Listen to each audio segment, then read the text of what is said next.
Bienvenue dans l'épisode 2 de la rénovation de la chambre de Monsieur Lulu. On en reprend aux enduits, finition des bandes à joints, cache radiateur, plein de choses, ça va être trop bien, c'est parti!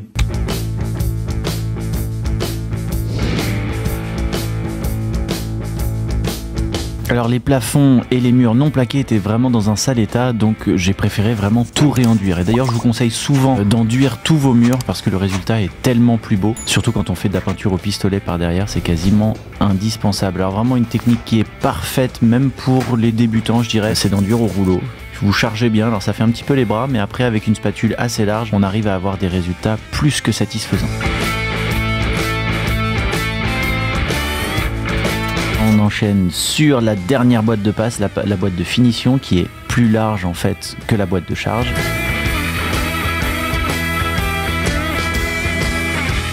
On fait un enduit manuel pour le coup, on fait des bandes d'environ d'1 mètre, toujours en commençant par la partie basse et ensuite on monte et on recouvre. Voilà, ça c'est la petite technique. Au plafond, je remets une petite couche à la main, ça me faisait plaisir pour le coup. Et puis pour les murs en rénovation, je conseille vraiment de faire des passes croisées, une passe dans un sens, une passe dans l'autre.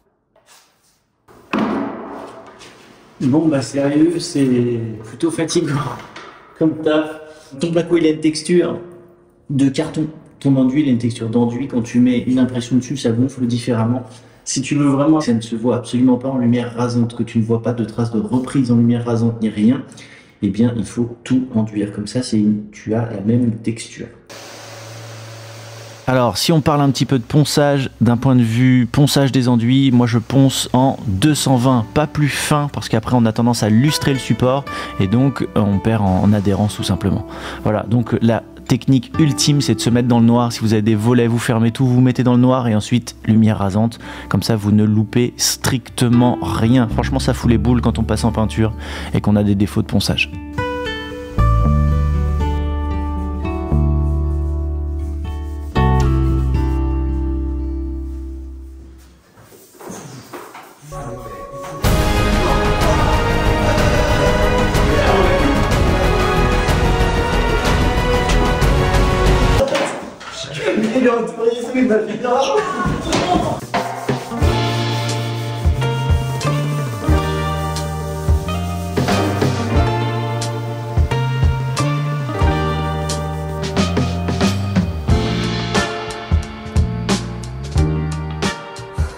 Désolé. Cocaïne, c'est jamais bon. On n'a pas tout filmé le ponçage, mais le ponçage, évidemment, c'est une étape hyper importante. On va peindre au pistolet ensuite, impression pistolet. Et il y a cette petite chose, parce que souvent vous me demandez, mais comment tu dépoussières tes murs? Donc c'est pour ça que je vous montre un petit peu. On a ce truc là, c'est Woodster qui fait ça. Je vais essayer de te trouver un lien et te le mettre parce que c'est pas évident à trouver. Ça marche très bien. Sur une perche, tu vois, ça fait des merdes comme ça, puis après tu viens de l'aspirer. C'est magnifique. Belle démonstration de notre ami Florian. Je suis en train de faire un télé. C'était magnifique. Il suffit de proposer très rapidement le 3912. Il y a un stock vraiment limité, on doit avoir une cinquantaine de pièces. Oh putain, on me dit que c'est déjà fait. Ah non, désolé les amis. Mais en tout cas, vous avez pas mal de liens en description. N'oubliez pas d'y aller et puis surtout de liker cette vidéo. Ensuite, pistolet. Et oui, je le rappelle vite fait, si vous peignez au pistolet, vous dépoussiérez à mort, parce que si vous dépoussiérez pas, vous allez avoir des bulles, et ça, c'est moche, c'est chiant, ça fait chier. Ciao. Alors, tu vois, c'est pas évident. Là, la pièce, elle est prête à peindre. Et tu vois, quand je te dis faut dépoussiérer, c'est qu'il faut dépoussiérer. Tu vois, il y a un tout petit peu de poussière, mais c'est vraiment que dalle. Tu vois, là, j'ai mis sur mon bras, il y a rien. Voilà. Donc là, on va sortir le pistolet. Alors l'étape de la sous-couche est super importante évidemment, elle vous permet d'avoir un fond uniforme, c'est-à-dire qu'il y ait une absorption régulière en fait, et donc de garantir une belle finition. La petite astuce en plus, ça va être d'attendre que la sous-couche sèche et puis de venir égrener cette sous-couche, encore une fois, je sais c'est beaucoup de boulot, avec un papier assez fin comme du 220, et ça vous permet d'avoir vraiment une finition peau de bébé, c'est-à-dire avoir quelque chose d'extrêmement lisse. Vous redépoussiérez un petit peu, ensuite vous mettez votre couche de finition.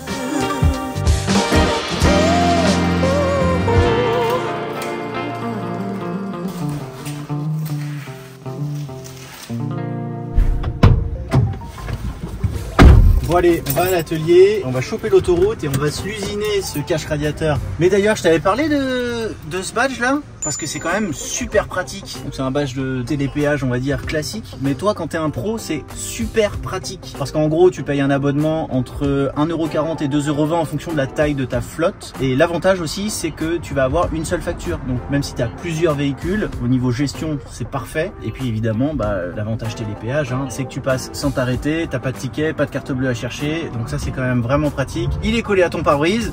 Bon, ce qu'il faut savoir, c'est que c'est sans engagement, c'est-à-dire que tu payes les mois où tu l'utilises, et quand tu l'utilises, c'est payable en différé. Et l'autre avantage aussi, c'est que toutes les factures sont centralisées sur l'application Ulysse, et en plus, en ce moment, tu as 6 mois d'abonnement offert. Donc n'hésite pas à cliquer sur le lien en description, et puis nous, on va à l'atelier. My precious. T'as la ref, Paul? Paul la ref. Oh là là.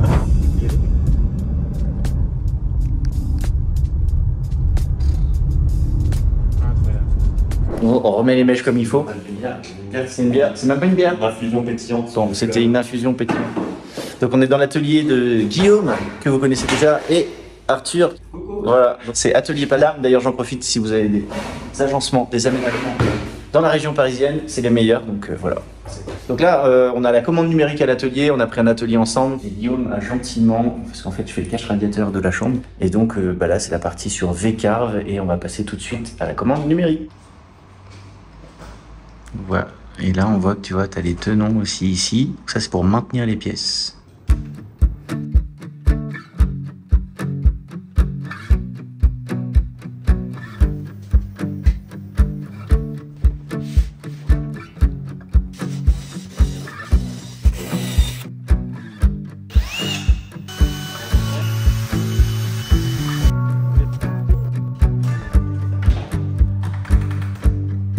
Donc ça c'est le réglage du Z. Lumière verte, c'est ok.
Alors bien sûr on utilise des chutes, on mettrait pas ça, ça va être invisible, mais c'est pour vous montrer sur des étagères et tout ce que ça peut représenter. Voilà, là il reste des petites chutes donc je les utilise, mais c'est vraiment impeccable pour des dressings ou autre. Oui, donc je suis pas très clair sur ce coup-là, mais on est sur des rubans LED en fait à encastrer complètement et c'est vraiment chouette. Juste pour info, ça s'appelle une planche martyre, ça nous permet d'avoir une coupe parfaite aussi par le dessous, donc on va venir couper, là le MDF est 19 mm, on va se mettre à 21, tu vois. T'as deux petits trucs FS, c'est ça, le rail, ça c'est le rail FS, donc en fait ça veut dire que là c'est la coupe avec le rail, sinon on se mettrait ici si on n'utilise pas de rail, tout simplement.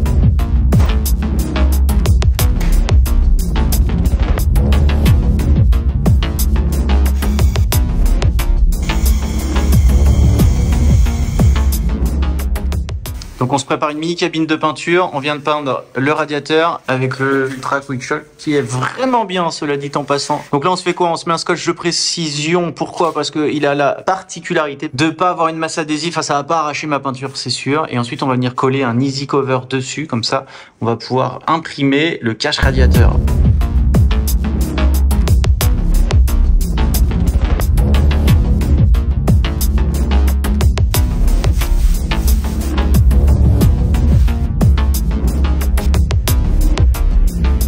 Alors parlons un petit peu des rubans de masquage. Si vous n'avez pas trop l'habitude de peindre, vous n'avez pas forcément vu qu'il y a différents types de rubans de masquage et c'est vraiment important de ne pas se tromper, de ne pas mettre les mauvais rubans, alors des rubans qui vont trop adhérer ou qui ne vont pas être assez précis. C'est-à-dire que là par exemple j'utilise des rubans de masquage de précision, ils sont plastifiés et vont empêcher à la peinture de remonter par dessous en fait le ruban. Donc voilà, renseignez-vous et surtout utilisez vraiment les bons rubans aux bons endroits, c'est super important.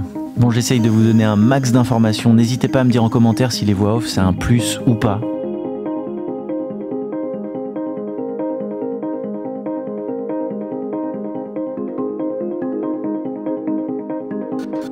Autre petite astuce, pareil, vous faites votre impression dans vos pièces et ensuite, par exemple, vous collez les plinthes, vous faites les mastiques sur l'impression ou la sous-couche, mais vous ne faites pas vos mastiques sur l'enduit brut.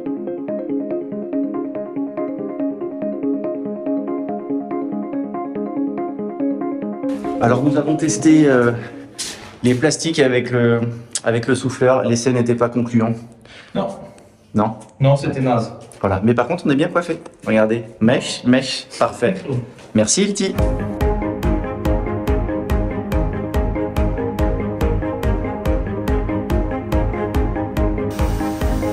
Ce pistolet, donc le Ultra Quick Shot, c'est bien un airless, hein, c'est pas un compresseur d'air, c'est bien la peinture qui est compressée par un piston. Là tu vois, une fois que tu démarres, tu te mets sur tes fenêtres. Le polyen que tu as posé sur tes fenêtres, ça te permet de voir si ta buse est bien réglée, si c'est bien dilué et si tu as la bonne pression. Voilà. Donc, typiquement là, tu vois qu'ici, on a de la peinture qui est en bonne quantité au centre et ça part en petits dégradés sur le côté. Donc là c'est bien, le réglage est bon, la dilution est bonne. Il ne faut pas avoir ce qu'on appelle le tailing, le cordage, quand ça fait deux traits sur les côtés.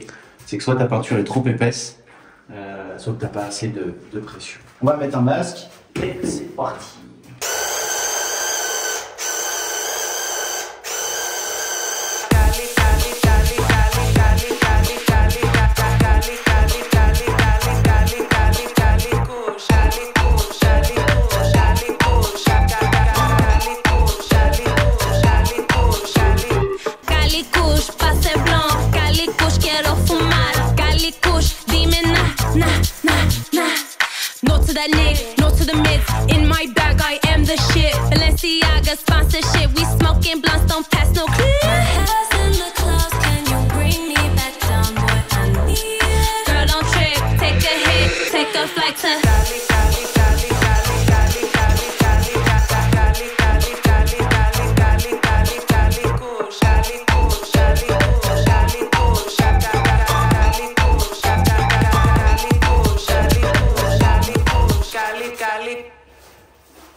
Alors je vous explique un petit peu, vite fait, on a fait des petites pièces comme ça, donc des petits morceaux de tasseau qui vont nous servir de support pour venir poser le cache radiateur. Donc l'idée c'est de venir encastrer cet aimant ici, que j'ai commandé sur un site plutôt connu, tu vois, qui est chouette parce qu'en plus il y a de quoi mettre la vis et tout. On va utiliser ce genre de forêt qui s'appelle un Forstner, donc là c'est Festool, on va le mettre sur la perceuse colonne, c'est pré-percé.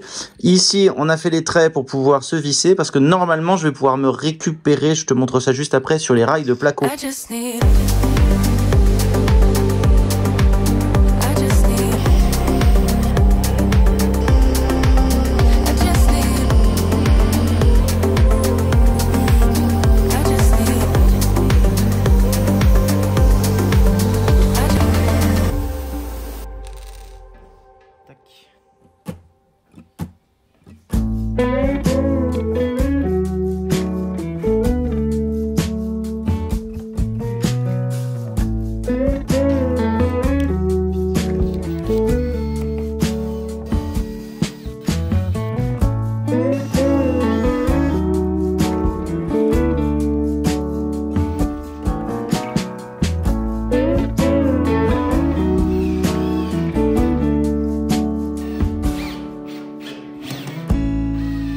donc là, on est pris tout simplement dans le rail métallique derrière.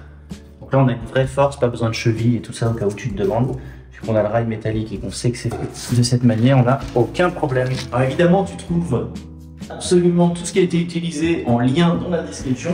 Et puis, si ce n'est pas déjà fait, je vous invite à liker cette vidéo si vous avez apprécié, parce qu'on n'y pense pas toujours, mais pour nous c'est super important. Donc tu peux liker et t'abonner, parce que tu vas avoir d'autres vidéos de ce genre, n'est-ce pas Florian? Ah, alors là, tout à fait. Voilà.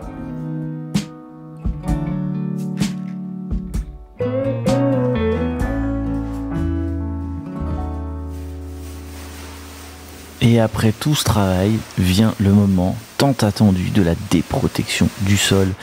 Et là, j'ai cru que j'allais péter un câble parce que, en fait, c'était pas parfaitement étanche et mon bois étant brut, ça a laissé des grosses auréoles et j'ai dû tout reponcer.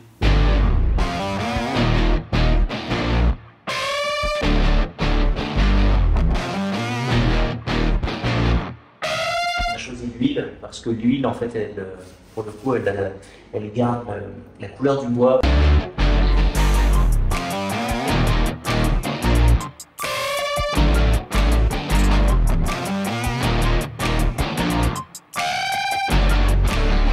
Donc là on en est à la partie domotique, tu vois le cache radiateur il est derrière.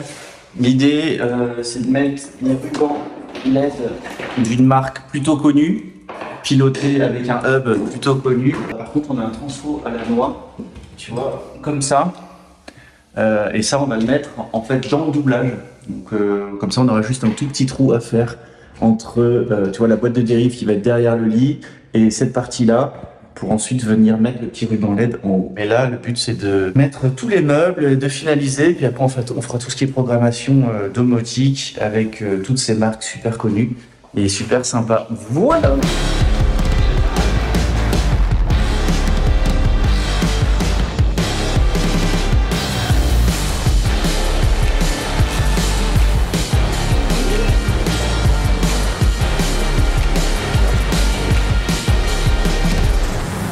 Pour vous, c'est peut-être cool, c'est pas trop mal, mais en vrai, ça rend pas super. Par contre, je me dis qu'on peut peut-être laisser la connexion là et faire un truc sous le lit ou un truc comme ça, en éclairage sur le sol au niveau du lit. Je vais peut-être faire marrer Lulu. Et tout le détail d'un point de vue décoration, c'est ce petit cache. Ouais. Qu'est-ce que t'en penses? Bah, ça fait la diff. Ah oui, c'est la diff. C'est la diff. Bon, bah, je sais pas vous, mais nous, ça nous plaît en fait. Hein.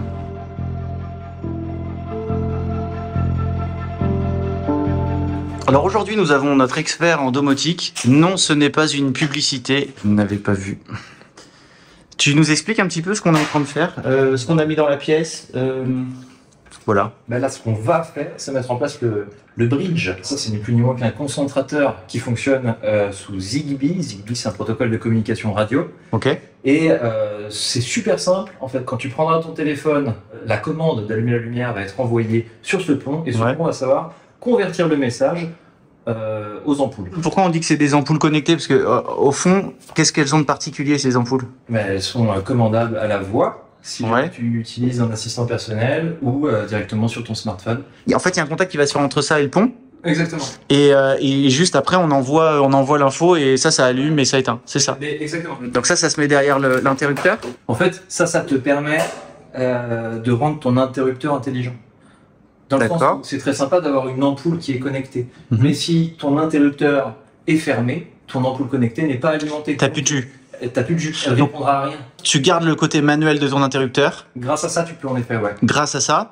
Et donc en fait, il y a tout le temps, en fait, il va y avoir toujours du courant qui va arriver à ton ampoule. Toujours, ouais. Mais lui, quand tu vas le couper avec le commutateur de l'interrupteur, il va donner le signal à la lampe juste de se couper. Exactement. En priorité par rapport à tous les autres programmations et tout. C'est ça. Okay, ça permet de concilier la tradition de l'interrupteur avec la commande connectée d'une ampoule. C'est ça. Donc c'est stylé. En gros, ton gamin, il peut être avec son téléphone, mais par contre, si t'as quelqu'un, je sais pas, tes grands-parents qui passent et qui va l'allumer la lumière, ils peuvent. Exactement. Ok, trop bien. Et en plus, ça peut être intéressant de le signaler, en plus avec ces ampoules que tu as pris, tu peux très facilement gérer la couleur d'éclairage, un blanc plus clair, un blanc plus jaune, et pour certaines ampoules, notamment celle-ci, c'est aussi de la couleur, tu peux gérer la couleur. Ok, voilà. Bon, je suis désolé, ça fait grosse pub posée comme ça. Mais c'est même pas le cas. Ça n'est pas un partenariat. Hélas. Par contre, Coverguard. Non, je déconne. Bon, allez. En tout cas, voilà. Je sais pas si t'as vu. Là, bien sûr, c'est un ruban LED. Il est allumé pour le moment, mais c'est aussi de la même marque et on va pouvoir aussi le commander et changer les couleurs de ce truc-là. Au départ, on voulait mettre, comme tu l'as vu dans la vidéo, un ruban dans le cache radiateur, mais en fait, ça, c'est moche. Regarde le gros smile du garçon. Voilà. Moi, là, ça y est, je m'amuse. C'est... Ça y est, ça marche. Regarde, ça dit. Tout est prêt. Donc là, le petit You, il va dedans.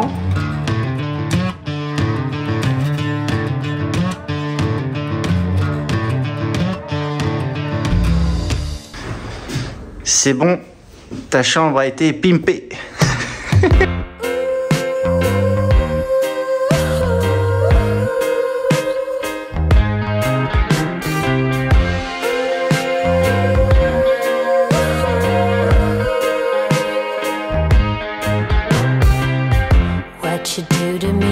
Et l'accessoire ultime pour finir cette magnifique chambre.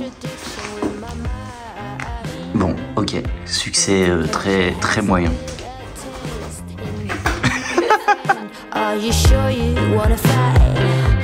Dis Siri, ouvre les volets et allume la lumière. Désolé, je ne peux gérer qu'une seule demande à la fois. Dis Siri, ouvre les volets.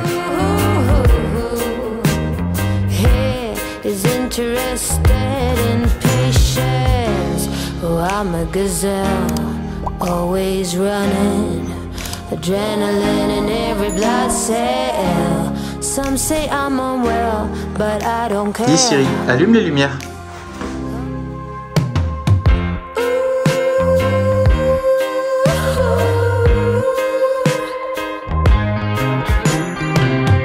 What you do to me is beyond cruel.